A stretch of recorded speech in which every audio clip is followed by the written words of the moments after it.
On the campus of the University of Southern California, Jack Wong returned to school from winter break about a month ago from China.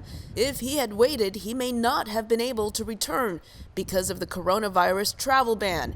He says many students from China are worried whether they can even go home for the summer if they want to return next school year. Many students around me or many friends around me, they didn't even book their tickets, because they're unsure about what's going on in the future. The travel ban came after the World Health Organization advised that, quote, measures to limit the risk of exportation or importation of the disease should be implemented without unnecessary restrictions of international traffic. USC's Heather Whipfly says the U.S.'s response is unusual and aggressive. It seems that individual nation-states have decided to go beyond the leadership of the World Health Organization, and in many cases are disregarding the advice of the World Health Organization and undertaking very drastic measures which are creating more fear and more alarm amongst populations worldwide. And this is a political issue,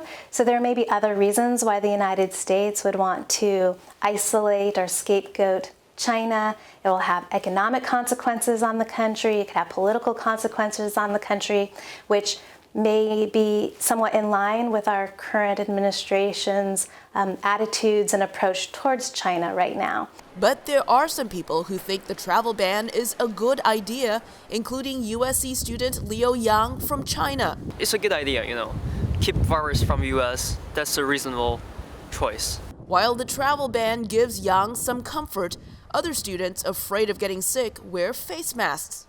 I think still people are quite concerned, especially for Chinese international students. So when you're in campus, you don't see so many Americans wearing masks, but Chinese international students, many of them did. Which could lead to xenophobia, says Whipfly. There's a number of cultural aspects to this outbreak that are adding fuel to the fire. One is definitely the wearing of face masks, which is practiced widely in many Asian countries and not widely practiced in North America or Europe. There's still some memories about SARS and how deadly it is. So no matter for beating the flu or beating coronavirus, I think wearing a mask is a good choice, definitely, especially when you're in class and you need to talk to people. While it is common practice for people from parts of Asia to wear face masks to protect themselves from getting sick, the opposite is true in Western countries. The U.S. Centers for Disease Control and Prevention does not recommend the general public to wear masks.